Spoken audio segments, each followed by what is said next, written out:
수요일 저녁 계속해서 하나님 말씀 창세기부터 나오는 여러 가지 교리들을 교리별을 주제로 해서 지금까지 왔습니다. 이제 지금 적그리스도부터 시작을 해서는 이제 종말론에 관련된 말씀들인데요. 종말론을 잘 알아야 됩니다.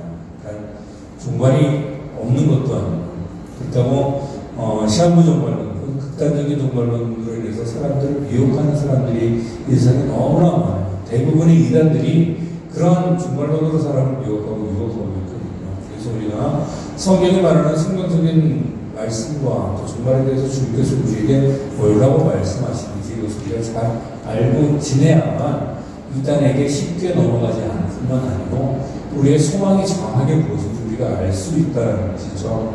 지난 시간까지 이제 적그리스도하고 재림 자체에 대해서 다루었다면 예수님의 재림과 관련돼가지고 우리의 부활에 관해서 우리가 오늘 말씀부터 또 2시간 동안 부활에 대해서만 또 다루도록 하겠습니다. 이제 그림을 먼저 한번 보면요. 우리는 교회 시대를 살아가고 있어요. 교회 시대라는 것은 언제냐면 성경의 구약 성경에는 메시아에 대한 것들이 예언되어 있고 메시아가 우리라고 하는 말씀들이 있었죠. 근데 구약 성경의 성도들이 볼 때는 예수님의 출임과 재림을 나누어 볼 수가 없었어요. 왜냐하면 저번에 산 그림 보여드린 적 있잖아요. 산 이쪽에서 보면 이쪽 봉우리와 저쪽 봉우리가 맞닿아 있는 것으로 보이기 때문에 예수님의 출임과 재림이 이중적으로 이루어진다는 사실을 알지 못하고 지금 새벽에 이제 이사야서 읽어나가지만 메시아가 온다는 사실만 알고 또 그 후에 왕국이 세워진다는 사실만 알지 그 사이에 교회라는 그 신비가 숨겨져 있는 것을 알지 못하였습니다. 그럼 우리는 언제 살고 있습니까? 그리스도의 출임 이후에 예수님께서 교회를 세우신 그 이후에 교회 시대를 살아가고 있다는 겁니다. 은혜인 줄로 믿으시길 바랍니다. 그리고 교회 시대를 살아가는 건 정말 큰 은혜예요. 오직 은혜로만 살아가는 시대가 바로 이 교회 시대고 또 민족의 구별함이 없이 교회라는 새로운 저런 영적인 새로운 민족으로 이루어져 있어서 주님이 다시 오시는 그날까지 주님이 다시 오겠다라고 말씀하셨거든요. 분명한 선언인 줄로 믿으시길 바랍니다. 다시 오시겠다라는 그 말씀하실 때까지 우리는 소망을 가지고 살아가는데 그 소망의 핵심적인 것이 무엇이냐 바로 부활이다. 창세기부터 시작된 그 여러 가지 왜 사람이 하나님께서 어떻게 무엇이 어떻게든 다 시작이 되었고 또 죄의 시작도 무엇이고 뭐 이런 것들을 또 주님께서 그 죄의 문제를 해결하신 방법이 무엇이고 이런 것들에 대해서 교리에 대해서 다 말씀드렸지만 사실 이 교리의 종착점은 무엇이냐면 부활이라는 것은 꽃이 가장 특별해요. 모든 식물들은 꽃이 피어있지만 꽃이 피어야지 이렇게 절정을 맞이하는 거예요. 마찬가지로 모든 기독교의 교리 중에서 부활이라는 것을 빠지면 우리의 믿음이 완성되지도 않고 사도 바울은 오늘 본문도 이제 고린도서 15장 말씀을 읽었지만 고린도서 15장 말씀이 부활이 없으면 우리의 모든 믿음이 헛되다, 헛것이다 이렇게 말하는 거죠. 부활이 없다면 다른 종교인들이 갖고 있는 종교관이라든가 세상 사람들이 가지고 있는 그 어떤 사상하고 다를 바가 없다는 것이죠. 성경이 분명히 말씀하고 있는 것이 무엇이냐면 시작이 있으면 끝이 있다는 것을 가르쳐요. 하나님께서 천지를 창조하신 시절이 있으면 그 창조의 시대가 끝나는 시절이 있다는 것이죠. 주님께서 뭐라고 말씀하셨냐면 요한계시록 22장 13절에 보면 나는 알파와 오메가요. 다음 성경 보여주세요. 요한계시록 22장 13절 거기 안 적었구나. 나는 알파와 오메가요. 처음과 마지막이요. 시작과 마침이라 이렇게 말씀하셨어요. 예수님이 처음과 마지막이 되신 줄 믿으시길 바랍니다. 그래서 시작이 있으면 종말이 있기 마련이고 그 종말이 무엇이냐면 부활이라는 것을 통해서 우리에게 주어지는 것이 그 종말의 종착역이다라는 것입니다. 그 모든 것을 관장하시는 분입니까? 바로 예수님이다라는 것을 우리가 기억하게 되기를 주님의 이름으로 축원합니다. 자, 그러면 하나님은 처음과 끝이 있을까요? 예수님은 처음과 끝이 있을까요? 네, 없다는 것이 성경의 대답이에요. 진화론이라는 사상이 오늘날 세상 다 갖고 있어요. 그러니까 없는 것에서 갑자기 뭐든지 저절로 생겨나가지고 지금 여기까지 없고 영원히 쭉 지속될 것처럼 얘기는 하지만 진화론이 가지고 있는 가장 심각한 문제가 무엇이냐면 시작을 규명하지 못해요. 시작을 규명하지 못합니다. 뭔가 시작점이라는 걸 찾아야 되는데 그 사람들이 시작점을 찾아야 되니까 거슬러 올라가다 처음에는 사람이 원숭이로부터 사람이 될 것 같다 라는 추측으로 시작을 했다가 그 원숭이는 어디 갔느냐 자꾸 거슬러 올라갔어요.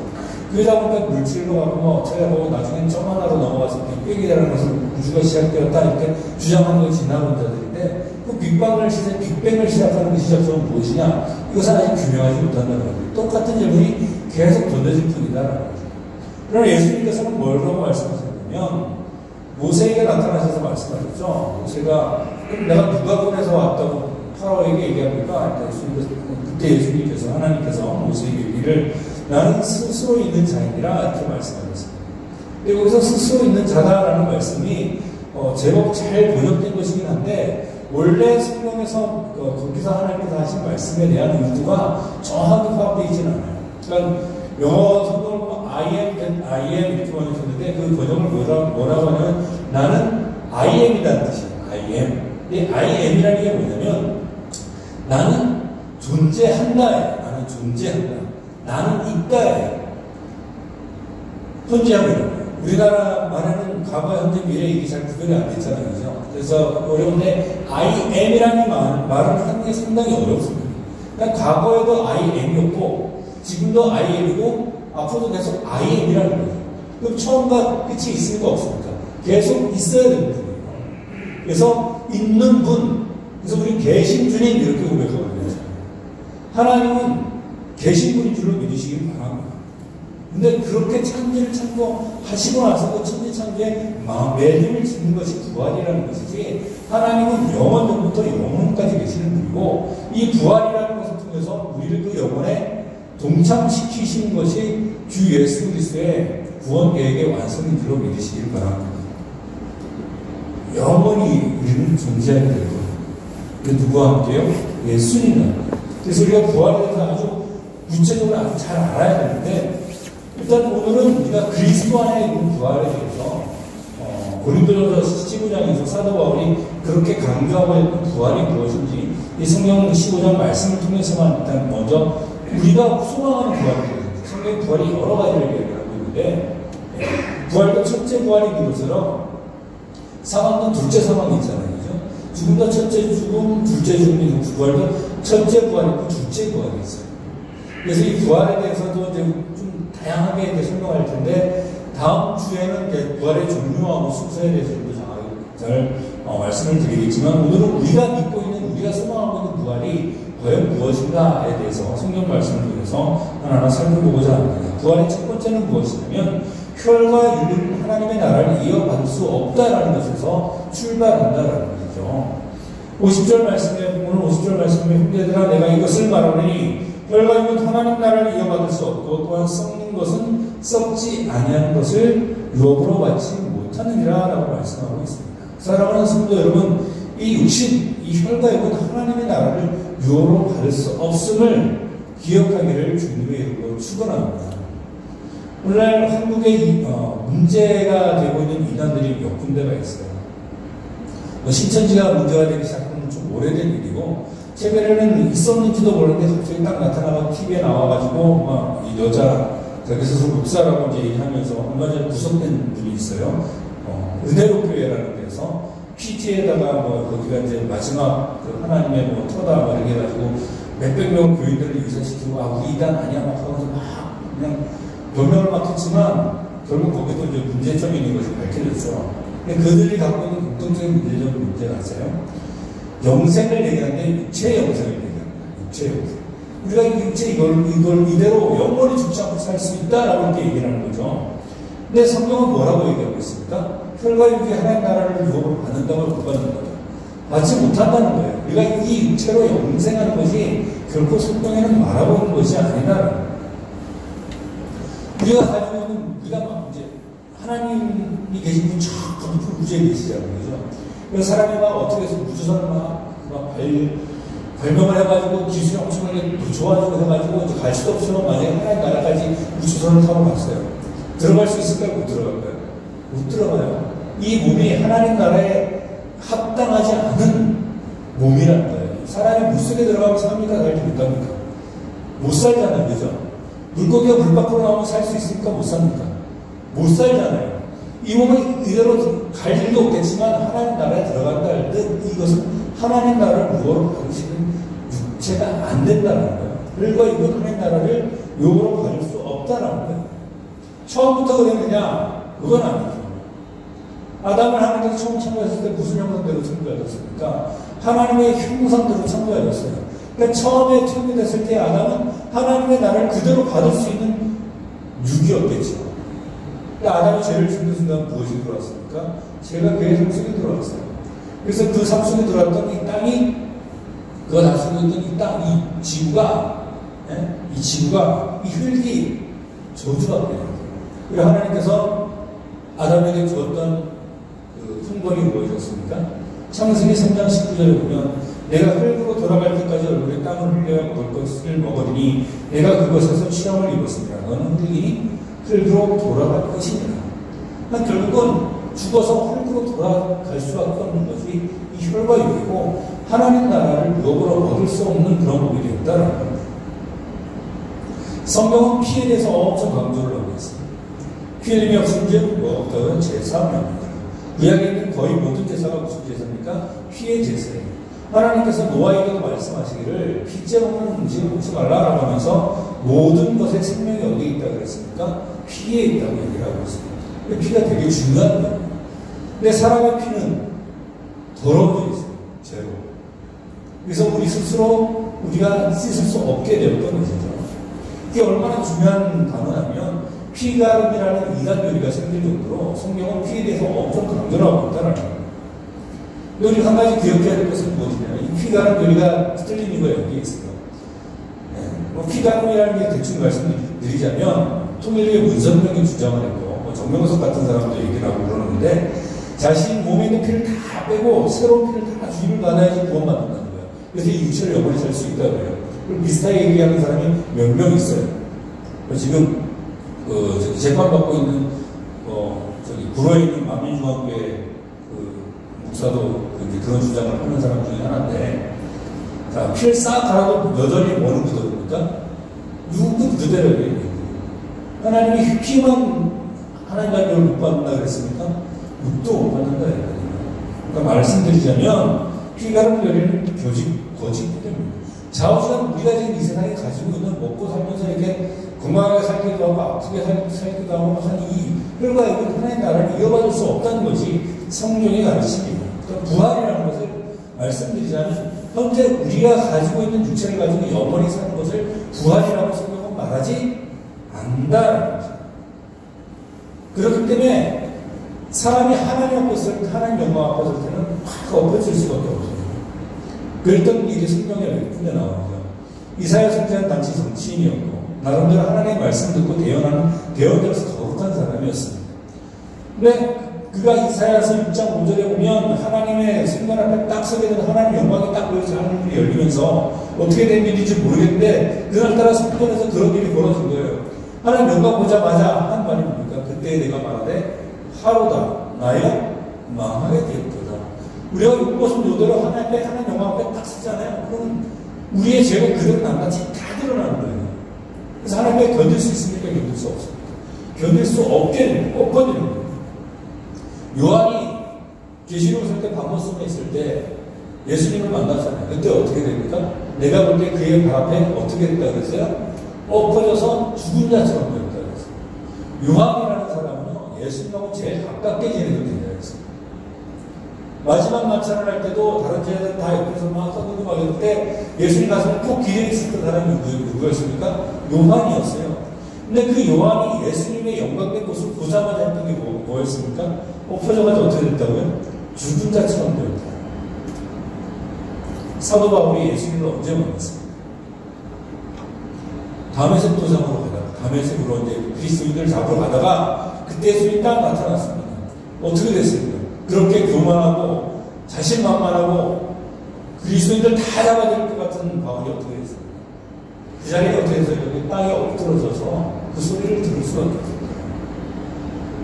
우리의 혈과 육은 하나님 나라를 얻을 수가 없어요. 현재 육체로 영생할 수 있는 것이 결코 아닙니다. 그래서 우리에게 필요한 게 뭡니까? 부활입니다. 근데 이제 이런 얘기를 하다 보니 그런 이제 유체 영생의 교리를 얘기하는 사람들이 간혹 얘기하는 이제 사람들이 있죠. 누구냐면 에녹하고 엘리야 같은 사람들. 에녹은 살다가 하나님 데려가셨잖아. 엘리야도 사람들은 갔잖아. 그건 하나님의 특별한 방법을 불러주시길 바랍니다.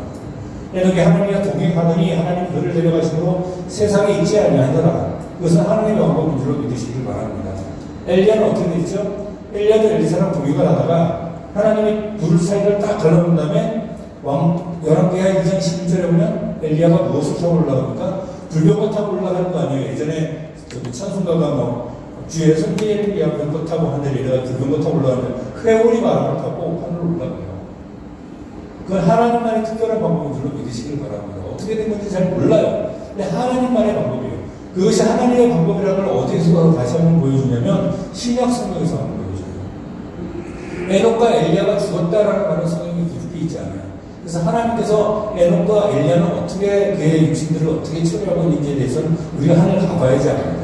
근데 하나님이 아주 특별한 방법으로 혈과 육을 가지고 있는 상태인지 아닌지 모르겠지만 이 지상에 사는 사람을 하나님의 천국에 끌고 올라갈 수 있는 방법이 있다는 것을 누가 보여줬냐면 요한하고 바울이 보여줬어요. 요한계시록 4장 1절 2절에 보면 요한이 하늘나라에 올라갑니다. 이 일 후에, 그러니까 이 일은 뭐냐면 예수님께서 딱 나타나셔서 첫째사역을 딱 거두면서 요한 앞에 딱 나타나셨는데 교회와 교회 청사들에게 보내는 편지를 일곱 교회에게 보내는 편지를 딱 말씀하시고 난 후에 하늘에서 하나님께서 예수님께서 부르세요. 하늘에 열린 문이 있는데 내가 들은 바 처음에 내게 말하던 나팔 같은 그 음성이 있대. 어떻게 하라고요? 이리로 올라오라. 우리가 듣게 된 음성인 줄로 믿으시길 바랍니다. 근데 딱 올라갔어요. 그리고 성령께서 어떻게 했습니까? 앞으로 될 일을 요한에게 그 하늘에서부터 이 땅에 있는 것을 다 보여주신 거예요. 하나님의 특별한 방법인 줄로 믿으시기를 바랍니다. 어떻게 하는지 모르겠어요. 근데 한 가지 단서가 있다면 사도 요한이 뭐라고 해요? 내가 곧 어디에 감동돼요? 성령에 감동돼요. 성령 안에서 일어나는 아주 특별한 일인 줄로 믿으시기를 바랍니다. 주목해야 될 것은 무엇이냐면 그 이후에 요한이 계속 살았던 것이 아니고 요한은 어떻게 했습니까? 죽었어요. 그러니까 그 육체를 가지고 영원히 사는 게 아니라는 거예요. 사도 바울도 마찬가지입니다. 요한하고 똑같은 경험을 했던 사람이었어요. 그 얘기를 누구야? 고린도 성도들한테 하는 거예요. 고린도의 사람들이 뭐 사도 바울이 사도권이 있느냐 없느냐 이런 거 가지고 막 싸우고 있으니까 야, 내가 이제 이것까지 얘기는 안 하려고 했는데 라고 하는 얘기였어요. 내가 그리스도 안에 있는 한 사람을 알아보니 그는 14년 전에 고린도 후서를 쓰기 전 14년 전에 셋째 아들을 끌려 올라갔대요. 그러니까 한 가지 모르는 것이 있는데 뭐냐면 그가 몸 안에 있었는지 몸 밖에 있었는지 나는 몰랐다는 거예요. 근데 누구는 아신다고요? 하나님은 아신다는 거예요.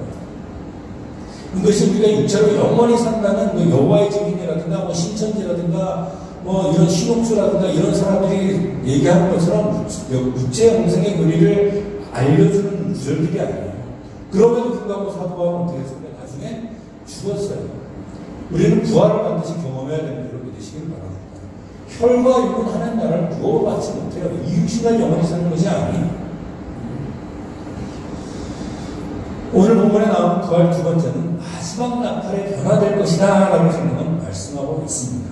51절 말씀을 보면 보라 내가 너에게 비밀을 말하노니 우리가 다 잠잘 것이 아니요 마지막 나팔의 순식간에 어떻게 된다고요? 호련히 다 변화될 것이다 라고 말씀하고 있습니다. 사랑하는 성도 여러분, 부활은 단지 죽었다가 살아나는 것을 말하는 것이 아니고 주님 안에서 변화되는 것인 줄로 믿으시기를 바랍니다. 아까도 말씀드렸듯이 지금 문제되는 종말론과 이단들의 사상 문제 중에 하나가 뭐냐면 육체 영생 교리예요. 이게 참 심각한 문제예요. 네. 사람이 죽으면 여호와의 증인 같은 경우는 그러잖아요. 사람이 죽으면 뭐가 없어진다고요? 영혼이 없대요. 소멸된다고요. 그 예수님 왜 믿어요? 이렇게 교육도 네. 사람들이 세대주의 종말론, 시한부 종말론 이러면서 이것이 이단교리다라고 하는데 세대주의 자체가 이단이 아닙니다. 근데 세대주의 분파 같은 사람들이 극단적인 종말론하고 날짜 정해놓고 언제 예수 오신다 이렇게 말하면서 이상한 교리들을 막 얘기하는데 사입이라는 거예요. 비슷하지만 아니다라는 거죠. 진리에 가까울수록 사입이는 더 많아집니다. 물론 뭐 다른 종교도 약간의 이제 이단성 가지고 이렇게 분파되는 거 같지만 기독교회처럼 이단 많은 데 봤어요. 진짜 많잖아요. 그래서 진리에 가까울수록 그렇게 되면 많은데 진리에 근접한 것 같은 아닌 종말론이 가장 큰 문제예요. 우리가 영원히 사는 것은 맞는 줄로 믿으시길 바랍니다. 근데 결과에 그 어떻게 해요? 하나님의 나라를 요구받지 못한다는 거예요. 육체 영성교회가 틀렸다라고 얘기하니까 사람들이 또 오해를 하죠. 반대로 항상 사람들은 이 양극단만 생각해요. 이쪽이 아니면 이쪽이라 생각해요. 뭘 생각하고 있냐면 성경은 영생을 말하지 않는다. 이렇게 말하는 거죠. 부활이라는 것은 없다. 예수님도 부활 안 했다. 이렇게 말하는 사람들이 있어요. 놀랍게도. 그러나 부활은 우리의 소망인 줄 믿으시길 바랍니다. 부활은 우리 몸이 마지막 납발소리에 변화될 것에 대해서 이 부활장을 사도 바울이 마음을 짓고 있는 것에 주목하기를 바랍니다. 육체 영생은 잘못된 거예요. 이 육체는 계속 늙어가요. 여러분 한번 상상해 보세요. 이 육체는 계속 늙잖아요. 그죠? 어디가 다르고 어딜이 다르고 올해 또 유난히 그게 아프신 어르신들 많아가지고 좀 많이 있는데 사람들은 그렇게 자꾸 늙어가요. 근데 죽지 않고 계속 늙기만 한다고 한번 생각해 보세요. 축복입니까? 저주입니까? 생각해 보세요. 어제가 다르고 오늘 달라요. 근데 계속 죽지 않고 계속 늙어만 가요. 축복입니까? 저주입니까? 그건 저주예요. 근데 사람들이 육체하고서 마치 그렇게 말하는 거예요. 아까 신천지 이만희 얘기했습니다. 이만희 교주가 예전에는 이제 지금 사진에나 뭐 이런 것도 뭐 어르신 뭐 이런 얘기를 하면서 스스로 교회사라 주장하는 거 아니다 뭐 이런 식으로 얘기하면서 이제 그래서 육체적으로 오래 산다고 그러잖아요. 예전에 나온 사진 보면 꽤 젊었어요. 예전에 TV에 나올 때만 해도 페이티스 쪽에서 막 이렇게 취재하고 그럴 때마다 막 이렇게 말했는데 최근 사진을 보면 푹상 늙었어요. 어떻게 그렇게 사람이 금방 그렇게 되는지 그거는 좋습니다. 잘못된 일이죠. 그런데 육체적인 그러니까 실질적인 부활 자체를 부정하느냐 그게 아니라는 거예요.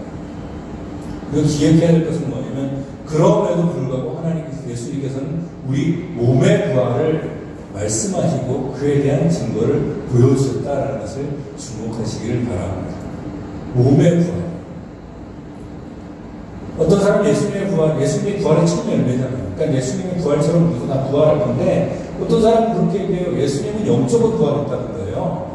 십자가 못 박혀 돌아가시고 실제로 몸이 부활한 게 아니고 시신이 없어졌다고 성경이 얘기를 하고 있는데도 불구하고 그게 아니라 영적으로 부활했다라고 말하는 거예요. 예수님의 재림은 그래서 오순절 날 사람들이 모여서 하면서 기도할 때 성령이 임할 때 예수님의 재림이 이루어진 거고요.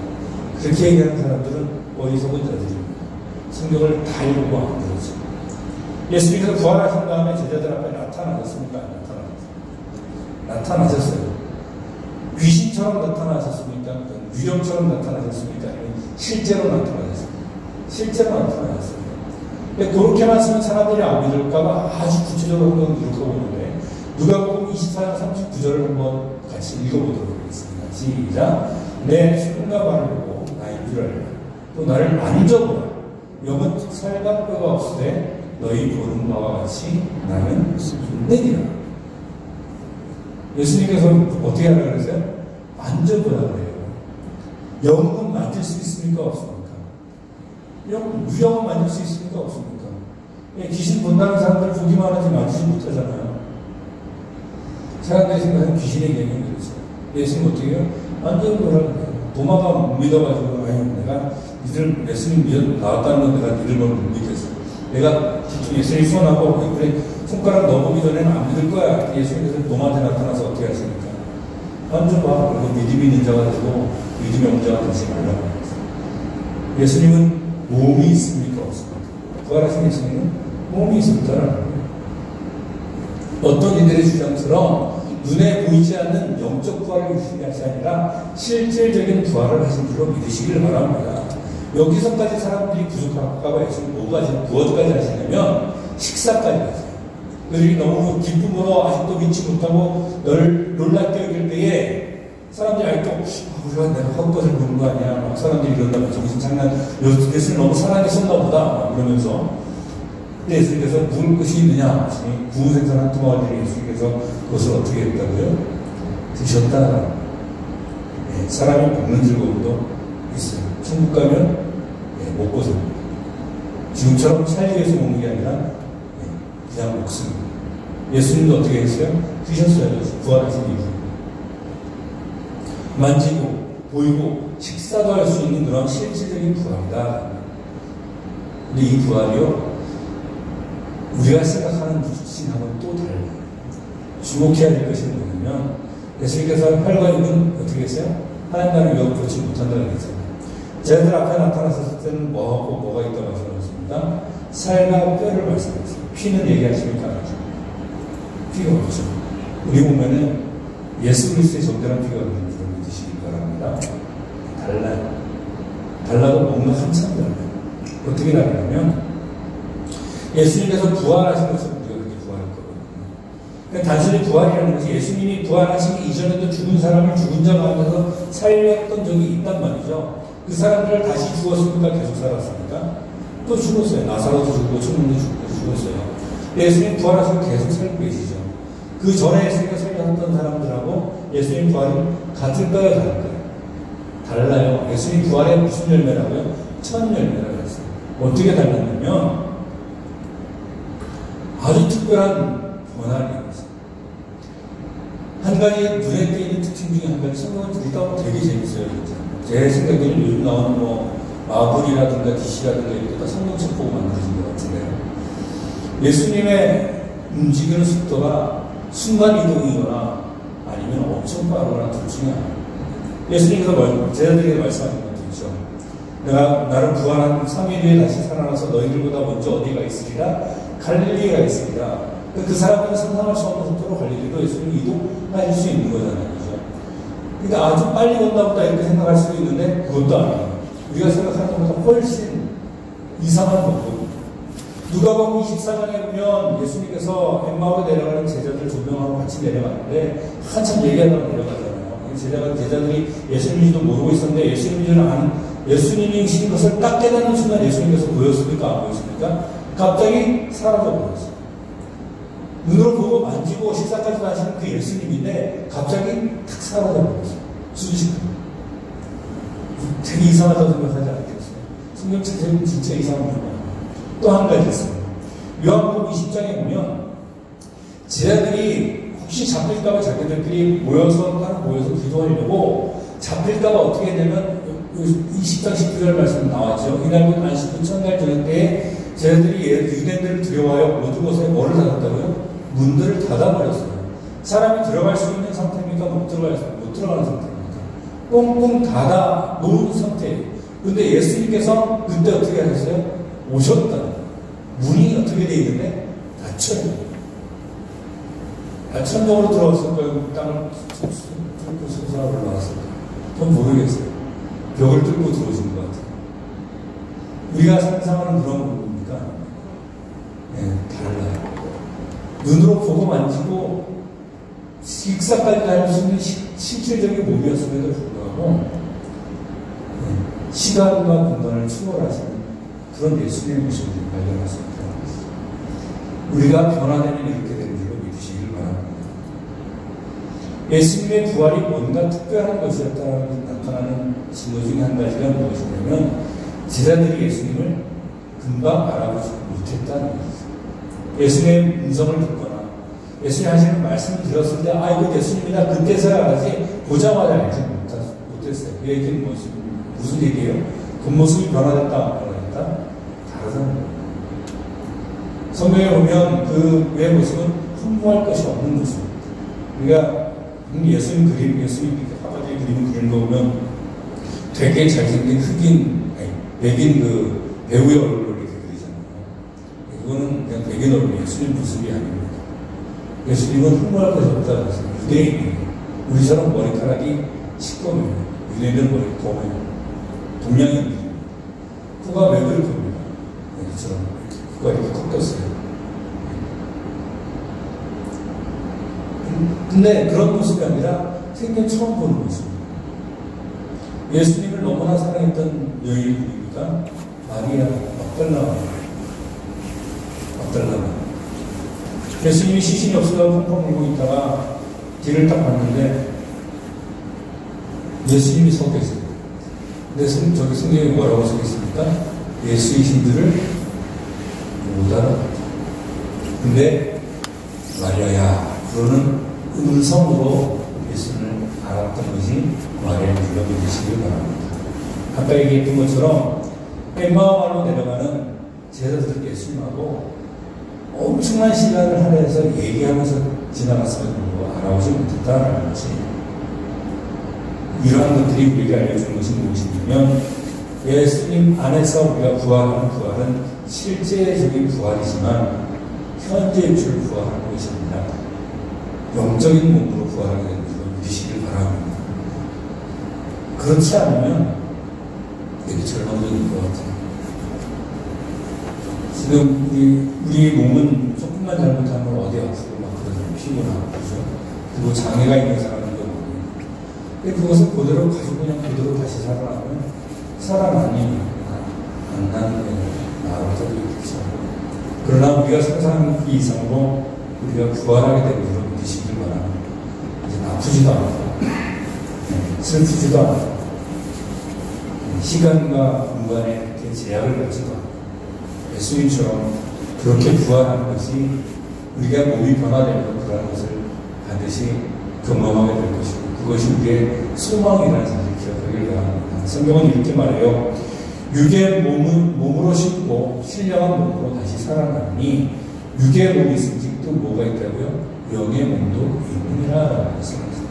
지금 우리가 하는 건 육체적인 이 세속적인 물질적인 것에 묶여 있는 그런 육신이라면 우리가 부활할 때는 영적인 몸으로 실체가 없는 게 아니에요.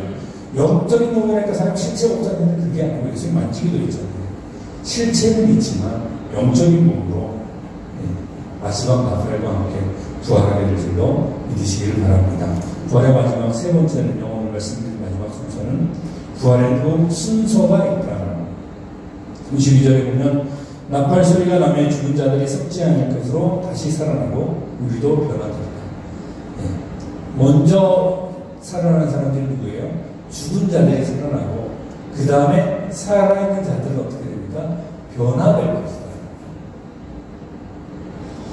이것을 또 구체적으로 기록한 데가 어디냐면 데살로니가서 4장 14절에서부터 17절까지 말씀인데요. 우리가 함께 한번 읽어보도록 하겠습니다. 데살로니가서 4장 14절 17절 말씀이에요. 함께 읽어보겠습니다. 시작. 우리가 예수께서 죽으셨다가 다시 살아나시는 믿을진대 이와 같이 예수 안에서 자는 자들도 하나님이 그와 함께 드리고 보시리라. 우리가 주의 말씀으로 너희에게 이것을 말하노니 주께서 강림하실 때까지 우리 살아 남아있는 자는 자보다 결코 앞서지 못하리라. 주께서 후렴과 천사장의 소리와 하나님의 나팔 소리로 신이 하늘로부터 강림하시니 그리스도 안에서 죽은 자들이 먼저 일어나고 그 후에 우리 살아남은 자들도 그들과 함께 구름 속으로 끌어올려 공중에서 주를 영접하게 하시리니 아멘. 예수 그리스도의 공중함과 함께 이 모든 일들이 성취될 줄로 믿으시길 바랍니다. 아직 이 땅에 재림하시기 전에 성도들을 먼저 불러 올려요. 이것이 바로 휴거라고 불러요. 휴거라는 단어가 성경에 없어요. 그리고 예전에 휴거를 주장하는 사람들이 사이비 종말론을 가졌던 사람들입니다. 그래서 휴거 얘기하면 이단인가 보다 이렇게 오해하는 사람들이 있는데 아닙니다. 성경에 휴거라는 단어는 없어도 휴거에 해당되는 사건이 분명히 기록되어 있는 줄로 믿으시기를 바랍니다. 그리스도의 공중만림은 성도들의 부활과 함께 성취된 줄로 믿으시기를 바랍니다. 그래서 자는 자들이 먼저 일어나고, 근데 앞에서 자는 자들이 먼저 일어나고 이렇게만 써놓으면 사람들이 착각을 어떻게 하냐면, 예전에 그랬잖아요. 예수님께서 나사로가 죽었을 때 아니다 나사로가 잔다. 그러니까 사람들이 나사로가 죽지 않고 그냥 자고 있나 보다 이렇게 착각하는 게 예수님. 그게 아니고 죽었는데 내가 잔다라고 표현한 거야. 이렇게 예수님께서 드러내셨던 것처럼 주님 안에서 예수 안에서 자는 자들, 그러니까 예수님 안에서 죽으면 자는 겁니까? 죽은 겁니까? 자는 거예요. 성경은 그렇게 표현하고 있어요. 네. 믿음 안에서 먼저 간 우리 선배들은 예수 안에서 자고 있는 줄로 믿으시길 바랍니다. 근데 세상 사람들이 보기에는 어떻게 되는 사람들이에요? 죽은 사람들이에요. 네? 우리가 뒤에서 뭐라고 얘기합니까? 죽은 자들이 먼저예요.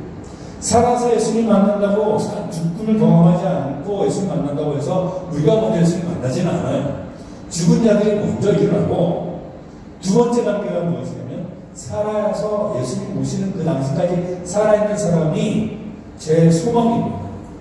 제발 여기 있는 우리 모두가 죽지 전에 예수님 오셨으면 정말 좋겠습니다. 제 바람이에요.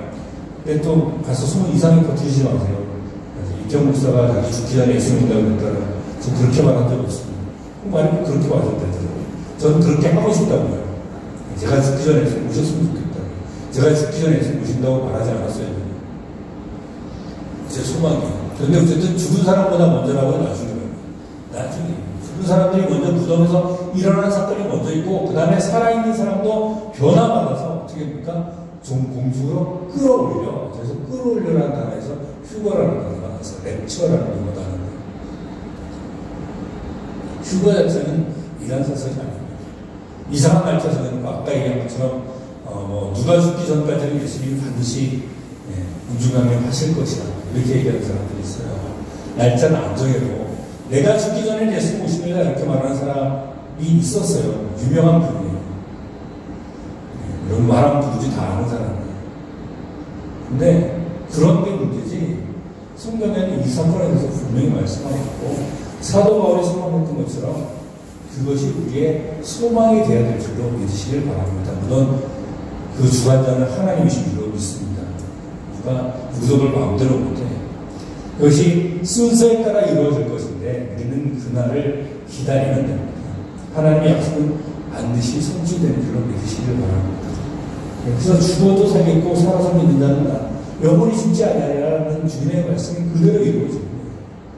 그러니까 죽어도 상관없고요, 살아있어도 상관없어요.